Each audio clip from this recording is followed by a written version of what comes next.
So I was a little concerned when I heard Romancing Saga Minstrel Song was getting remastered for the Switch. And the reason I was concerned is the game is in my top 10 games of all time. Um, so I was a little concerned that it wasn't going to hold up because it's been a while since I've been playing games on my PS2, since now we're at PS5 era. So I was excited but a little worried. So the game comes out and I decide, you know what, I'm definitely buying it. It was in my top 10. So, did it hold up? Short answer is very much so. The game is excellent. It is probably one of the best buys for an RPG on the Switch that you can get, especially because of all the replayability and because you can go through the story 8 times using each one of the different main characters. And again, the noise in the background's my youngest. He's eating his breakfast while I'm recording this because I don't really have a lot of time to do, you know, multiple videos or things like that. So, um, the very first Saga game I ever played was Unlimited Saga, and that was a very different. That was a very different story. That game is, well, I like to call it RNG hell because everything is very random. Even if you have a good playthrough, just one little thing and boom, you're done.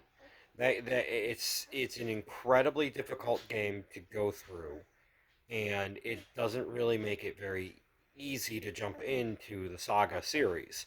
So then, when Romancing Saga Minstrel Song came out, I was like, all right, I'm gonna give this one a chance because I love RPGs, and at the time, I had a lot more free time to play games. And so I had bought it, and I fell in love with that game. Easily top 10 of all time for me. And it has one of the best soundtracks, and it had a lot of creativity and everything. And they dumbed certain things down and made certain things easier, but it made it a bit more accessible than Unlimited Saga. But the gameplay was fantastic, the combat was great, and you could free roam the entire world as long as you found out about a place to explore. And then you had to, figure out how you do different things. So with the remaster, there wasn't too much of a difference, except they did add double speed in.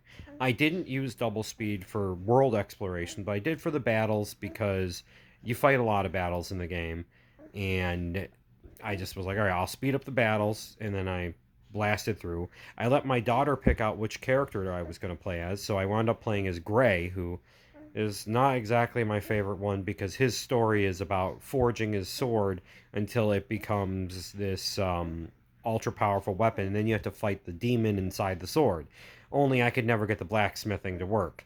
And in this, they did make it a little bit smoother, but at the same time, it's not my favorite. I usually jump in with either Jamil or Aish. Um, and I've beaten the game 3 times now with different characters. And combat is smooth, especially with double speed on.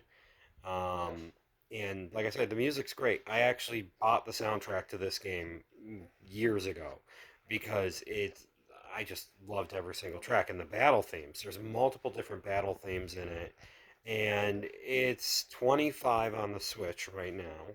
Um, and if you're looking for a good RPG to play that's going to keep you busy for a while, that's definitely it. It usually for each campaign that you run through is 10 to 15 hours, but you can do it 8 times.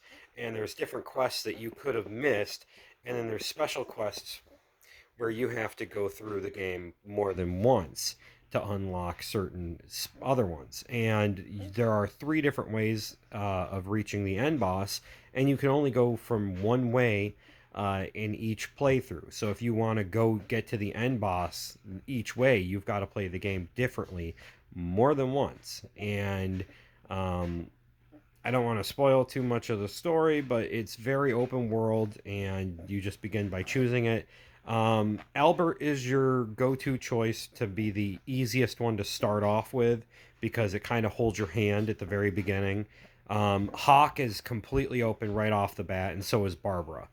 Um, but you can go through, and then there's like 30 or 40 different characters you can get in your party, so you can switch around who you're going to have in your party at any time.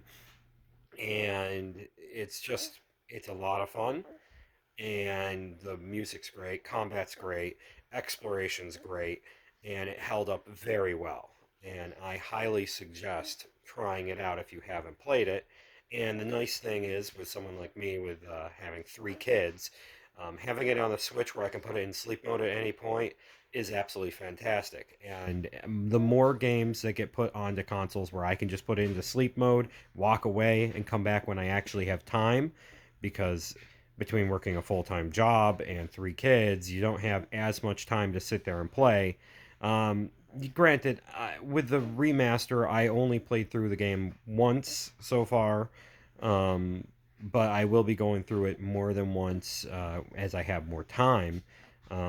And I do have a couple more reviews I'm planning on putting out because, like I said, it was a pretty busy couple of weeks, and now that things are starting to slow down, I've got a little bit more time to get stuff out. So, up next, I think I'm going to review the show I was watching recently called Pressure Cooker, and that's a new series on Netflix. So, that'll be up next. Have a good day.